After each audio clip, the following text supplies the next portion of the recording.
Hello everyone, welcome to our channel. Today I will share with you an amazing and transformational story involving a devastating car accident, a near-death experience, and a heavenly vision that changed a man's life forever. But before we begin, let us know in the comments which city you are watching from. I love knowing how far our stories reach. And of course, don't forget to subscribe to the channel and turn on the notifications so you don't miss any upcoming videos. Let's embark on this journey together.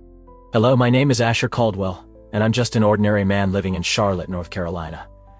I never imagined that my life would take the turn it did, but a transformational experience after an accident changed everything. Today I want to share something very personal, a journey that took me beyond human understanding and brought me back with a new perspective on life, death, and eternal purpose. This is my story. The night started like any other. The rain drummed against the windshield as I drove along Interstate 77 heading home. Charlotte was alive at night, with the lights from the business towers illuminating the overcast sky. My work in the office had extended longer than usual, so I was eager to return to Jessica, my wife, and relax.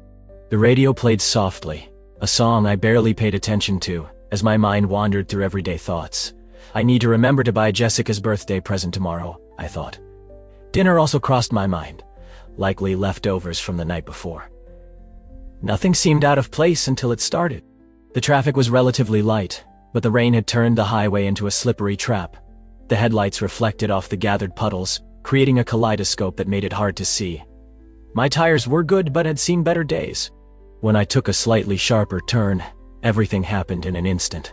The sound of the tires losing grip was the first sign that something was wrong. The car started to slide to the left, and my heart raced. No, I murmured, as my hands gripped the steering wheel, trying to regain control. The rain seemed louder than ever, mixed with the sound of other cars honking as I veered into the opposite lane. Then came the impact. The side of my car was hit by another vehicle at high speed, and the force threw me forward like a rag doll. I felt the seatbelt tighten across my chest as the car began to roll over. The first roll was like a punch. Everything happened in slow motion, with objects inside the car flying in all directions.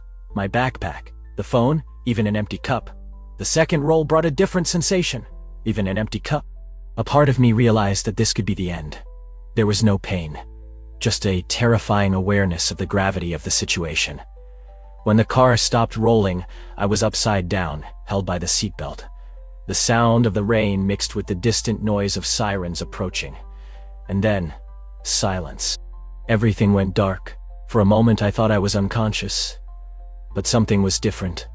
I didn't feel the weight of my body, nor the pain that I knew should be there. Instead, an unsettling calm enveloped me. It was then that I realized something extraordinary was happening. When the darkness dissipated, I noticed something extraordinary. I was there, but not in my body. As I opened my eyes, if they could be called that, I saw myself floating above the accident scene. An inexplicable calm took over me, as if the fear and pain were trapped elsewhere. In the body I was now observing from above. The scene was surreal. My car was upside down, shattered glass scattered across the wet road. The smell of gasoline lingered in the air. A paramedic was kneeling beside my body, shouting instructions I couldn't clearly hear. He seemed tense, almost desperate, while another person ran with a defibrillator in hand. I immediately recognized my body, strapped in by the seatbelt, showing no signs of life. The scene should have been terrifying, but it wasn't. It was like watching a movie, one that strangely didn't cause me panic. "He's not responding," I heard one of them shout. The clarity of their words surprised me, as it seemed impossible to hear them from there. They were at least 15 feet away, but I could perceive everything. The expressions on their faces, the muffled sound of the rain, and even the rumble of cars passing slowly by. As I floated, the concept of time seemed to disappear. Minutes, seconds, none of it mattered. I was curious. I looked around and saw a man in the car that had hit me, his hands on his head, seemingly praying. Some passersby stood in shock, watching the paramedics work to save me. I felt grateful for them. There was no resentment or anger, only gratitude for their concern. Suddenly, a greater sense of lightness enveloped me. I started to move, not by my own will, but as if something was pulling me. I didn't resist. Below, the voices of the paramedics began to fade. The sound of the rain and the glare of emergency lights became more distant, as if they were part of a world that no longer belonged to me. Soon, I noticed a light. It was like no light I had ever seen. It was intense, but didn't hurt to look at. It was welcoming, warm, as if it had its own gravity that pulled me effortlessly. As I approached, an indescribable peace began to fill every part of me. It wasn't just an absence of fear, but an active presence of love and security. I felt presences around me, but I couldn't identify who or what they were. They didn't speak, but I knew they were there, like invisible friends who only wanted to help me. That was the first time I fully understood that I wasn't dreaming. I had crossed some kind of boundary. Before being completely engulfed by the light, I looked once more downwards. I saw the paramedic pressing hard on my chest, shouting about another attempt. Ducker, Leonard Hayes, whose name I would only learn later, was leading the efforts to bring me back. He was drenched in rain, hair stuck to his forehead, eyes wide. They won't succeed, I thought. I no longer belonged to that place. With that last observation, a light around me intensified and I let myself be carried away. As I surrendered to the light, I felt I was being transported, but not in a way that could be explained in earthly words. It was as if every fiber of my being was being drawn to a place beyond understanding. Suddenly, a tunnel formed around me. It was not just a passage, but a living, pulsating experience, as if it were breathing. The walls of the tunnel glowed with their own energy. They weren't solid, but they weren't empty either. There was a texture reminiscent of woven fabrics of light and sound. It was something deeply organic and divine at the same time. As I traveled through it, I realized I wasn't alone. Although I couldn't see them clearly, I felt presences around me. They were warm, comforting, like old friends I didn't know I had. They didn't speak to me in words, but their intentions were clear. They were there to guide, protect, and assure me I was on the right path. One of these presences seemed especially close. It was as if it knew me deeply. Every mistake, every doubt, every moment of pain. Yet, it enveloped me with unconditional acceptance. There was no judgment, only love. This love wasn't generic. It had a weight, a specificity that made me feel seen in a way I had never experienced before. As I glided through the tunnel, sounds began to fill the space. But they weren't ordinary sounds. They were harmonies of such purity and complexity that they seemed to touch something within my spirit. Every note carried meaning. I felt the music as much as I heard it, as if it were telling me stories of a place I was about to reach. The colors also began to change. At first, the tunnel was dominated by a radiant white light, but now, shades of gold, sky blue, and emerald green began to dance on the living walls. It was like watching a moving work of art, where every color seemed to convey something. Peace, hope, joy. As I advanced, I began to realize that the tunnel wasn't just a path, but a transition. It was a liminal space. A place where the old me, the one who lived confined by earthly limitations, was being transformed. With each step, I felt parts of my fear, doubt, and ego disintegrating. It wasn't scary but liberating. In the middle of the tunnel, a message emerged in my mind. I don't know where it came from, but it was clear. Everything has a purpose. Even what seems like chaos on Earth has its place in the larger plan. These words resonated within me. And for the first time, I began to understand that my accident wasn't a chance occurrence, but part of something much larger. The tunnel's end began to open. The light ahead was brighter and more vibrant than anything I could imagine. It wasn't just light, it was love. It was love. It was peace in its purest form. As I approached, I realized that this light wasn't a thing, but a presence. And within it, a figure stood out. I knew immediately who it was. No introduction was needed, for my heart recognized before my mind could process. It was him. Crossing the threshold of the tunnel, I was completely enveloped by the light. It wasn't just intense, but alive. As if it had a presence of its own. Each particle seemed to pulse with love and purpose. At the center of this radiant manifestation of life, I saw him. Jesus. He was standing there waiting for me. There wasn't doubt or confusion in my mind. I knew exactly who it was. He didn't need to introduce himself because the connection I felt transcended any need for words. It was as if my soul recognized him in a way I had never experienced before. Jesus exuded something indescribable. His eyes, deeper than the oceans, shone with a love so pure that I barely could hold his gaze. His presence not only filled the space around me, it penetrated me, touching every part of my being. It was as if he was healing all the invisible wounds I had carried throughout my life, simply by being there. When he spoke, he didn't use words in the human sense. His voice was a thought that resonated directly in my mind and heart, clear and without barriers. "Welcome, Asher," he said, with a tone that mixed welcome and purpose. "There is so much you need to see." Jesus extended his hand, and without any hesitation I stepped towards him. The simple act of being close to him was like diving into an ocean of peace and love. He began to show me visions, not like a movie, but like experiences I lived directly.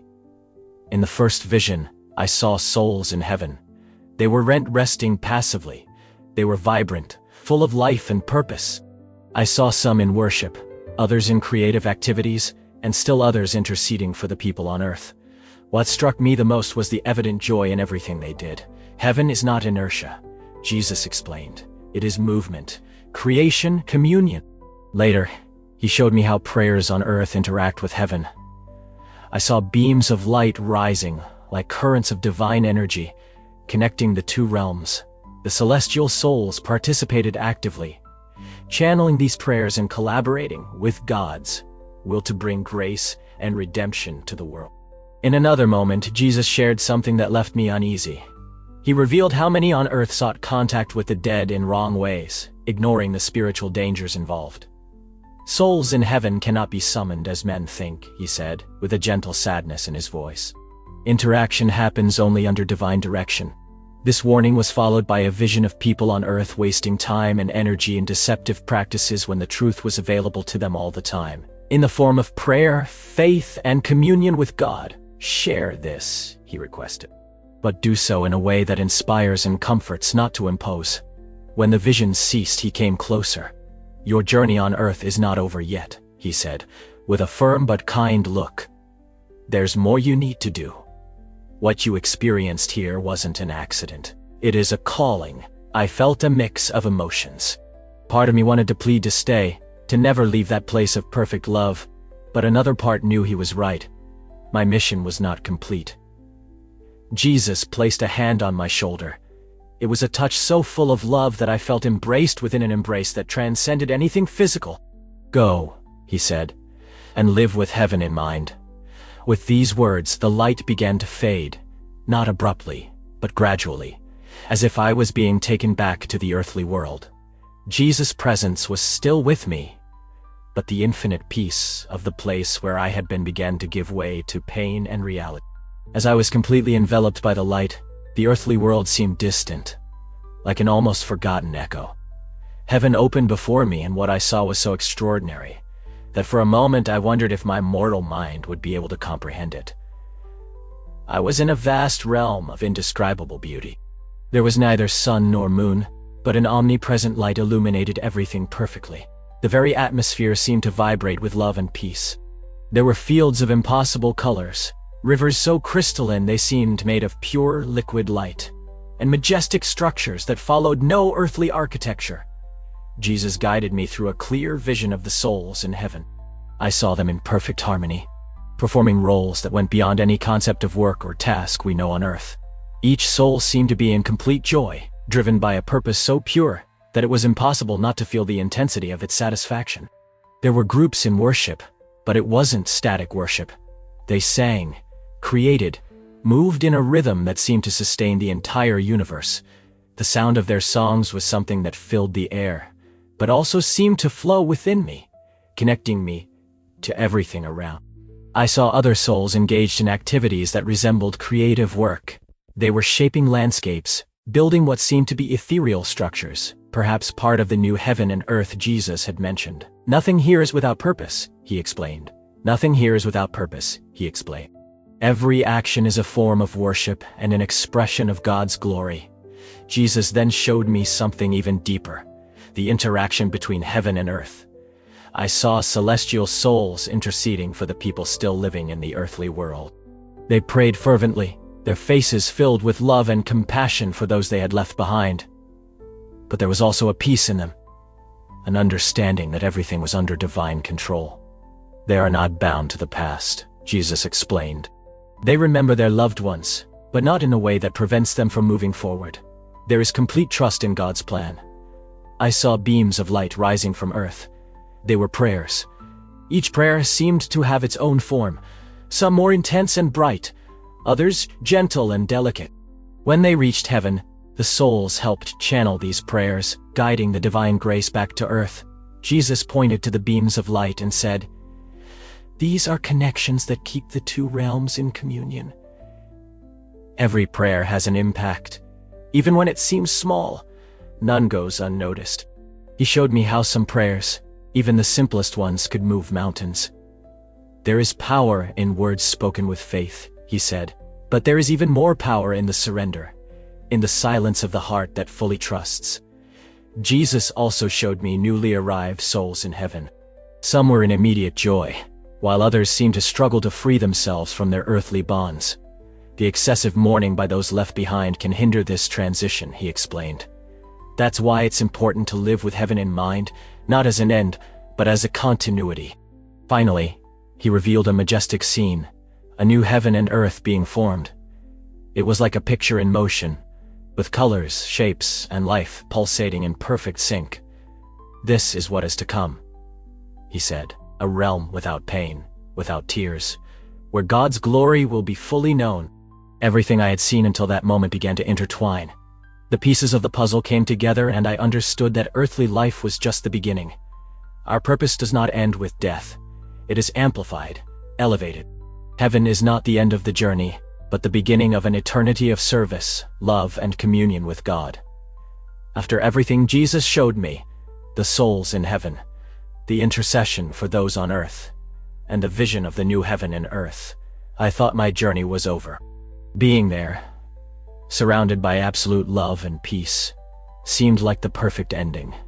But then, he spoke, and his words changed everything. "Asher," Jesus said with a tone that was both welcoming and firm, "your journey here is not over yet." His voice echoed in my soul, loaded with meaning. "You have been brought." She arrived at our home with a calm and welcoming presence. She listened attentively as I narrated my experience, without interrupting, just absorbing every detail. "Not everyone has the chance to see what you saw. Use it to guide your life from now on." Her words resonated within me, bringing a renewed sense of purpose. In the days that followed, I began to notice small changes within myself. There was a newfound sensitivity towards others, an empathy I hadn't felt before. Daily interactions, which once seemed trivial, now had a weight and importance I couldn't ignore. Every smile, every act of kindness seemed part of something bigger, a web of connections I was just beginning to understand. Jessica and I started attending church more regularly. I felt a need to be closer to the community, to share my story and perhaps inspire others. During services, the words of the sermon seemed to speak directly to my heart, as if they were written especially for me. I knew I wasn't alone on this journey. There were others also seeking a greater meaning in their lives. One night, while we were sitting at the dinner table, Jessica asked, "Do you think you'll ever be able to tell everyone what really happened?" I thought for a moment before answering, "Maybe, but not now. I'm still processing everything. But when the time is right, the words will come." She nodded, understanding the depth of what I was saying. In time, I began to write about my experience. It wasn't to publish or share with the world, but for myself, as a way to organize my thoughts and feelings. The words flowed unexpectedly, as if a greater force was guiding my hand. Each page filled was a step toward understanding what I experienced.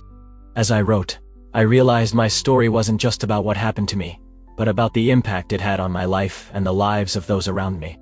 It was about transformation, hope, and renewed faith. And above all, it was about the unconditional love I had felt in that celestial place. One sunny afternoon, I decided to visit the site of the accident. Jessica came with me, holding my hand as we walked to the exact spot where everything had changed. We stood in silence for a moment, absorbing the energy of the place. It's strange to think this is where it all happened, I murmured. But it's also where my new life began. Jessica squeezed my hand, and I felt a wave of gratitude for having her by my side. "We're in this together, Asher," she said softly. "And we always will be." From that day forward, I began to see the world with new eyes. Each sunrise was a reminder of the beauty and fragility of life. Each encounter with friends and family was an opportunity to express gratitude and love, and each challenge that arose was a chance to grow and learn. My experience in heaven had taught me that life is precious, and that each moment should be lived with intention and purpose. I knew I didn't need to perform grand feats to make a difference. I just needed to be a light, a positive presence in the lives of those around me. In time, I started sharing my story with small groups at church. The reactions varied, but most people listened with attention and curiosity. Some were moved, others asked questions, but all seemed touched in some way. I realized my story had the power to inspire and bring hope, and that motivated me to continue sharing. As my journey continued, I knew there was still much to learn and discover, but one thing was certain: I would never be the same. The transformational experience I had lived gave me a new perspective on life, death, and what truly matters. And so, with Jessica's support and the support of everyone who believed in me, I moved forward, living each day with heaven in mind, determined to be a light in the world. She welcomed me with a warm smile, but also with a seriousness that made me understand she comprehended the weight of what I carried. "So, you've seen the other side," she said, after hearing my narrative. "That is a rare gift, Asher. But it can also be a burden." "A burden? A burden?" I asked, surprised. "Yes," she replied. "Why were you chosen to remember this daily while living here? It's not easy to live with such a clear vision of the eternal in such a fleeting world." Her words stayed with me. I realized she was right. Living with the knowledge of heaven and the spiritual truths Jesus revealed to me was challenging, not because I doubted, but because it was hard to find balance between the extraordinary I experienced and the simplicity of everyday life. Not everyone was willing to believe what I had been through. Some friends and acquaintances reacted with disbelief or discomfort when I briefly mentioned the experience. "Maybe it was just a trick of your mind," suggested a coworker, trying to rationalize. "Something that happens when the brain is low on oxygen." I didn't argue. I felt it wasn't my role to convince anyone. Instead, I decided my testimony would be my life. The changes people could see in me would speak louder than any argument. Before the accident, my faith was lukewarm, almost automatic. I believed in God, but without truly seeking a deep relationship with Him. Now, every prayer, every word of the Bible had a completely new meaning. It was like a veil had been lifted, revealing a reality that once seemed distant. Jessica and I started praying together every night, something we had never done before. There was a weight in our prayers, but also a lightness, as if each word was going directly to heaven, where I knew it would be heard. Over time, I began to understand that I didn't need to share my experience on a large scale, or try to convince the world of its truth. All I needed to do was to live in a way that reflected what I had seen and learned. It wasn't about grand gestures, but about small acts of love, kindness, and purpose. "You came back to make a difference," Emily said during one of our conversations. "But remember, Asher, the difference starts in small things. Don't underestimate the power of what seems insignificant." Her words resonated deeply. I decided that instead of seeking to do something grand, I would focus on living faithfully, always with heaven in mind. Returning to everyday life was a mix of relief and challenge. Although my body had survived, my soul was no longer the same.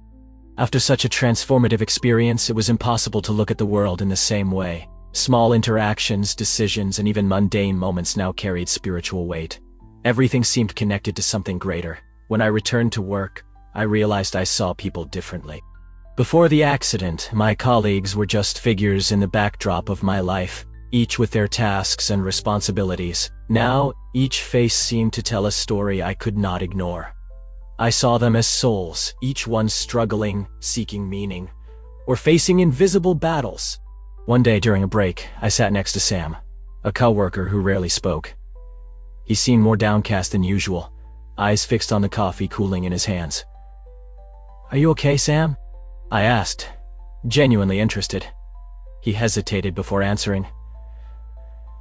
"My mom is in the hospital," he said, voice breaking. The doctors say there's not much they can do. Before, I might have offered generic words of comfort and moved on, but at that moment, I felt a different urge. Can I pray for her? I asked, surprising myself. Sam looked at me, visibly moved, and nodded. That small moment marked the beginning of something new. I realized my mission wasn't grand or public. It was silent and personal, one act of love and faith at a time. Jessica noticed the changes in me before I mentioned them. "You're different," she said one night as we washed the dishes together. "Not just because of the accident. It's deeper." "I feel it too," I replied, drying a plate. "Everything seems more important now." "I don't know how to explain it," Jessica smiled. "You don't need to explain, Asher. I see it, and I'm with you." Our marriage, which was previously good but routine, began to deepen. We started dedicating more time to each other, praying together and sharing our thoughts and concerns. There was a new intimacy in our relationship, based on something more solid than just the day-to-day moments. Even with these positive changes, there were challenges. There were days when the reality of life dragged me back into old patterns, impatience in traffic, frustration with mundane tasks, distractions that pulled my focus from what really mattered. But in those moments, I would remember Jesus' words, "Live with heaven in mind." One night, after a particularly frustrating day, I sat alone on the porch. The sky was clear and the stars shone brightly. I closed my eyes and took a deep breath, letting the peace of the moment envelop. "I'm trying," I murmured, "but sometimes it feels so hard." In my heart, I felt a response.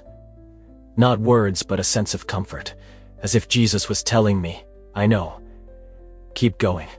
As the days turned into weeks, I realized that my impact didn't need to be big to be meaningful. A smile for a stranger, a word of encouragement for a friend, a silent prayer for someone going through difficulties. All these small actions had eternal weight. One of these actions occurred when I helped a young mother at the grocery store. She was visibly overwhelmed, trying to calm a crying child while balancing a cart full of groceries. Instead of ignoring it, as I probably would have done before, I offered my help. I grabbed some items for her and walked her to the checkout. She thanked me with tears in her eyes. "You don't know how much this means to me," she said. "Today has been such a hard day. You're not alone," I replied with a smile. "There's always someone looking out for you." Each day became an opportunity to live with purpose. I didn't need to make grand speeches or dramatically change the world. All I needed was to live in a way faithful to what I had learned, allowing the light I had experienced to shine through me. And in all of this, I learned that even the smallest gestures can echo into eternity. As the months went by, the memories of my heaven experience remained vivid in my mind, like a constant beacon, guiding me amidst the complexity of earthly life. Not a day went by that I didn't think of the light, the presence of Jesus, or the truths he revealed to me. This experience had transformed the way I lived, thought, and loved. While I felt a strong desire to share my story, there was something inside me that said to do so with care. It wasn't about preaching or trying to convince others. It was about living authentically, allowing my actions to reflect what I had learned. On some occasions, the opportunity to share naturally arose. During a conversation with a neighbor about life's challenges, I mentioned how my perspective had changed after the accident. He listened intently, with a look that mixed curiosity and hope. "So, you believe there's something beyond here?" he asked. "I not only believe," I responded, looking directly into his eyes. "I know. And what's beyond is more real and more beautiful than anything we can imagine." He didn't reply immediately, but I sensed my words had touched something deep within him. It wasn't necessary to force a response. Planting seeds of hope was enough. Life continued with its ups and downs, but now I saw everything from a new perspective. Every challenge was an opportunity to demonstrate faith, patience, and love. Every moment of joy was a reminder of God's goodness. One morning, while walking in the park, I saw a group of children playing. Their laughter echoed in the air, and I smiled, remembering what Jesus told me in heaven. The purpose is in small things. Living with heaven in mind doesn't mean ignoring earth, but seeing its true value. Jessica and I began to get more involved in our local church, not in a grand or showy way, but through small acts of service, helping organize events, supporting families in need, and simply being there for those who needed someone to talk to. One day, during a community event, a young woman approached me. Her eyes were red, as if she had been crying. "I heard you had an incredible experience," she began with hesitation. I shared with her my experience, not as a complete narrative, but as a message of hope. At the end, she softly smiled and said, "That was exactly what I needed to hear. Thank you." The message Jesus gave me in heaven became the foundation of my existence. Live with heaven in mind. This meant not only having faith in what's to come but letting that hope influence my present. It wasn't about escaping difficulties, but facing them with the certainty that everything was part of a greater purpose. I also understood something essential. Heaven wasn't just a destination, but a state of being that begins here, in our hearts and actions. Every act of love, every choice of faith was an extension of that divine kingdom. Now, when I wake up every morning, I am grateful for the chance to live another day with purpose. I don't know how much longer I have in this life, but I know every moment is a gift. And when my time comes again, I will not fear because I have already seen what awaits me. As Jesus said, the best is yet to come, and that is the hope I carry with me every day.